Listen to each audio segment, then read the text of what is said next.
Hi everybody, it's Kathy here from Kathy Loves to Scrap, and I'm coming to you from the land down under. And today I am so fortunate I get to join the Scraplift Crafternoon crew, who join every Sunday to do a weekly hop and scrap lift a layout that they love. And this is the one we're doing this week, and this is from Kim Jenkins, and you can see my take on it here. And I'm so excited to be working with these talented ladies. So I struggled with this layout a little bit, I must admit. At first I wasn't sure how I was going to do it. It looked like it was a 49er market background. I wasn't sure, but I thought I'm going to create it myself, something similar.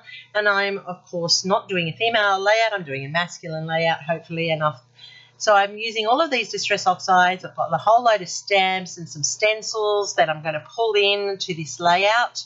And I'm hopefully going to reproduce closely to the original that Kim Jenkins has done. So here's my son. He is a volunteer firefighter, and this is one of his raft expeditions where he is out in the deep bush doing some work. So I'm pulling this one all together to showcase his love of his volunteer work, but also that adrenaline junkie side of him. All right, so I've chosen a whole range of distress oxides and inks, all different colours. I'm marrying them into the order that I want them to appear. And if you watch closely, I managed to wreck that as well. So let's get started and see how this goes. I created 3 different screens to marry and match what is on the original layout. And so I have a 1 3/4 inch grid, a 1 inch one, and about a 3/4 one, which I'm using. So I'm just going to ink each of these panels, and then I'm going to use my stamps with the same ink to go over the top to leave a watermark or a pattern through. Now, as you can see, sometimes it's easier and sometimes it's not, depending how new the stamp is. And these ones are pretty new. I hardly ever use stamps, but I am getting better at doing that now. And I'm working through the colours, and here I'm decided I'd do a stencil, and I'm just working that colour through the stencil. And I'm trying to overlap each of the sections so that they blend. And I've got the yellow happening here, and this time I'm going with a brick stamp, a brick effect in there. And this is my first time I'm using this one. That's lemon squeezy or something, lemonade squeeze or something like that. And then I noticed that my edges are a little bit too straight, so I'm inking and blending those. My strips are longer than the original, of course, but that's okay. It's an interpretation, and when you scrap lift, you make it yours as well. You do use the main features. Her features are the strips of the colour with the different stamps and techniques through it, so that's what I'm doing here. My are just a little bit different. This one is like the bark on the tree. It's a wood grain. Then I'm going with a narrow green here, and I'm just going to match it in, and I'm leaving that one by itself, and because I'm going to use this wider one here where I am adding in a stencil. Now this is a Scrapper Sketch stencil, and I like it. It's a diagonal type diamond print, and so it's adding that visual stimulus so that each panel changes, and so by width, by style, and also by technique that is being added. And as you can see, the page is slowly coming together, and I'm actually liking how the panels are working together. And by using the stamp in there, you're getting that bleeding in of the colour, which blends nicely. This one I'm just dragging the stamp pad through, and I'm just letting it stay as a solid. And then I'm finishing it off with another panel of the antique linen so that the matches on either side, and I've gone and got some dots for my stencil to go into there. Around the original layout, because it's 49er market paper, there is that print that you can see through, so I'm doing that through stamping to pay homage to the original. I'm putting in some leaves as my leaf stamping. Of course, mine's different, but it has the same elements on the page as much as Kim Jenkins's original one does. Now, by the looks of it, has actually machine sewn. I was going to machine sewn, but I can't find where my husband has stored my sewing machine, so I've hand drawn the stitches on. So you can see that I have some panels of stitching in there. They look authentic. They are hand drawn, I have to admit, but I would have liked real ones, but that wasn't going to happen because I just don't know what he's done with my sewing machine.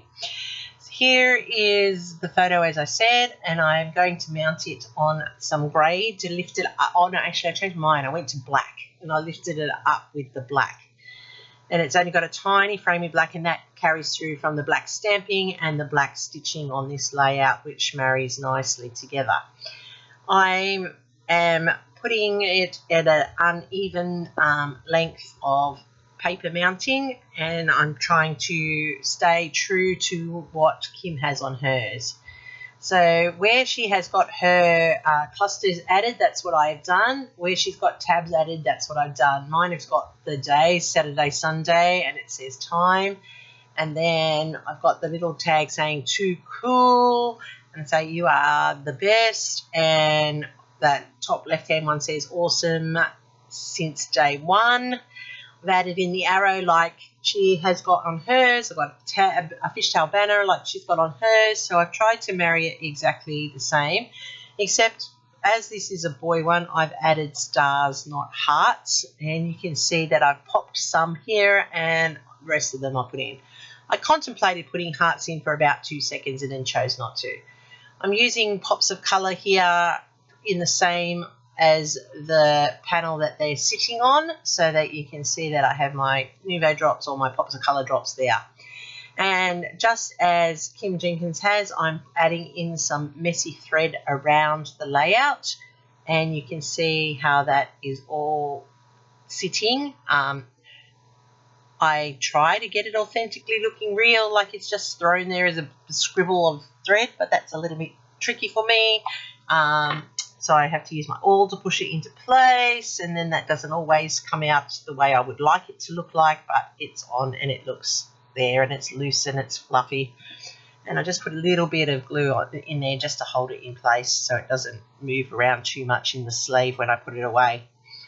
So as you can see, this is coming together nicely, and when you look at the original to this one, you can see that I have stayed pretty close to it, and I am actually quite pleased with how it's turned out.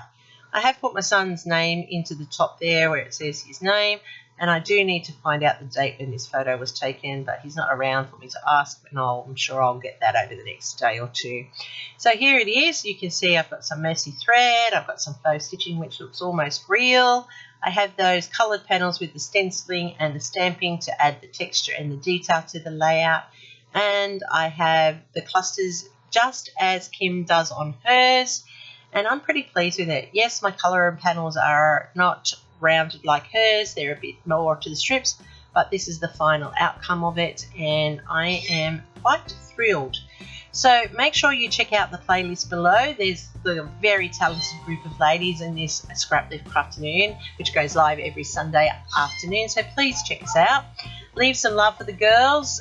They do a great job, and it lets YouTube know that you want to see more of our work. Don't forget that if you interact with the video by giving a thumbs up, it brings it to the forefront, and we really appreciate your support. So here's my layout. There's close-ups with it. I hope something here inspires you to have a go. I'm Kathy from Kathy Loves to Scrap, and I'm coming to you, as I said, from Australia, the land down under. Give me a thumbs up if it's something you liked, something intrigued you, something inspired you. Hit that subscribe button to know when the next one of mine is going to hit that market.